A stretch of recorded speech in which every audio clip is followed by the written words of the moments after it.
Philippines, America's first taste of empire, became a stepping stone to the Far East. Any moral scruples about annexing territory was swept away by a fervor to colonize which was fashionable through much of the Western world. One thing was sure: American isolation was over. Triumphantly, the United States entered the 20th century, in which it would become deeply, dangerously, and even disastrously involved.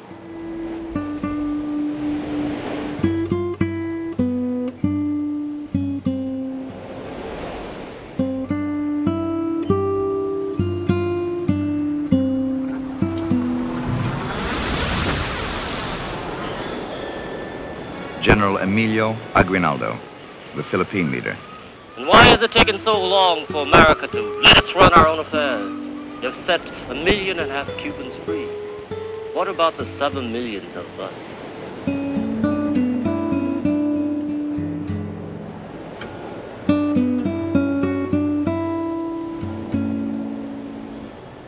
I was promised leadership of these islands by Commodore Dewey, speaking, as he said, for the United States. And he is a man of honor.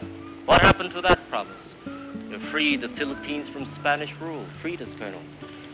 Or so your government said. Yet we are not free. We are your property to dispose of.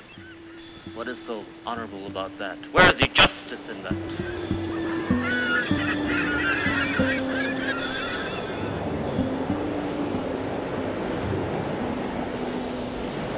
That we are making a declaration of independence, if you wish. Your people might understand that.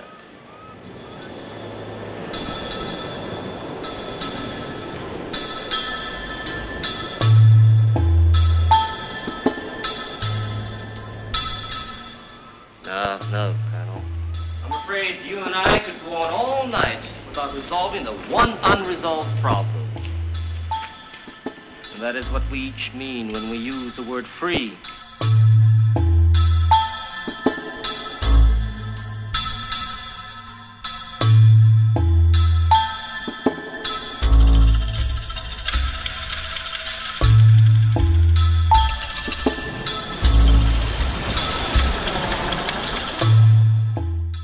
You are Corporal William Lewis Smith?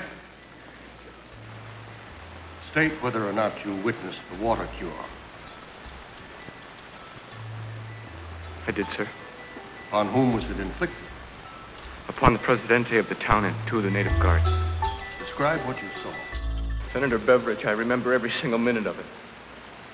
It's burned into me like a tattoo. The first I saw the Presidente, he was stripped. Nothing on but his hands. And his hands were tied behind him. Lieutenant Conger called for the water detail. 2 men went to their saddlebags and got 2 syringes with large bulbs and about 2 foot of common rubber hose, I should think.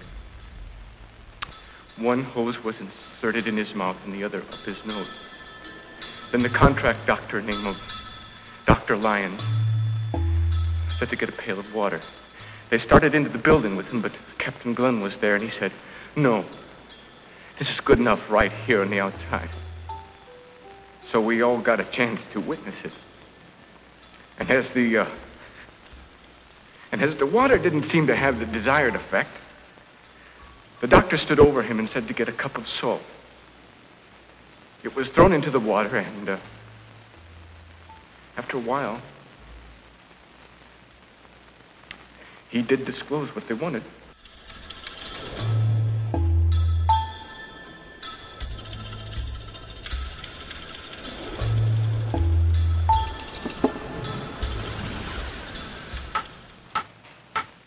Bishop Thoburn, you are a bishop in the Methodist Church. Yes, Secretary. Would you kindly state to the committee what your impressions were as to what is best for us to do there?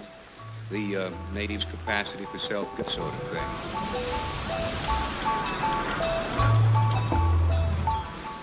Well, I think he is very defective in that point. He's a restless man. If a native government was set up in the Philippine Islands, it would be a crime.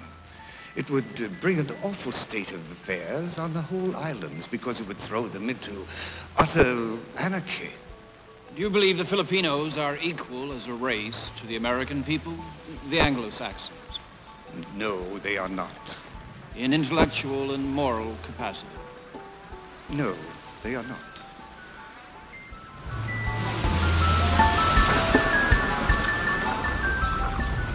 I will ask you then, aside from your sacred calling, if you believe, as a citizen, that a whole people, like the Filipinos, should be subjected to a different government from that which they might desire, without their consent and by force?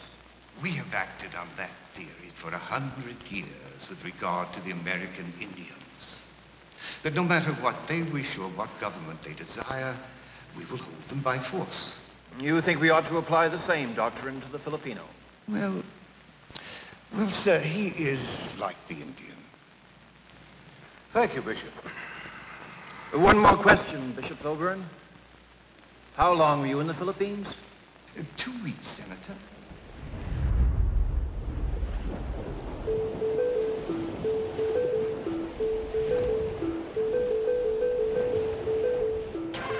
Samuel Clemens, known as Mark Twain. The nation is divided.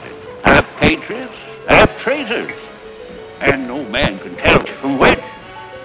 When I said in public that if we continue to suppress the Filipinos, the American flag should have the white stripes painted black and the stars replaced by the skull and crossbones, a clergyman suggested that I should be dangling from a lamppost somewhere. He had nothing personally against me, of course.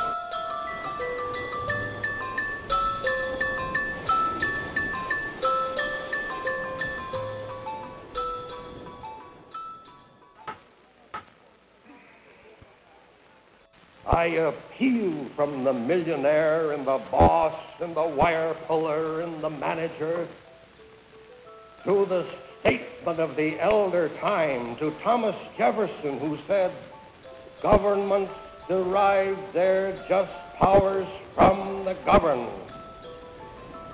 And to Daniel Webster, who said, under our Constitution there can be no dependency. A nation cannot be happy but under a government of its own choice. Gentlemen, I appeal to you and to the President of the United States. There is only one way you must decide.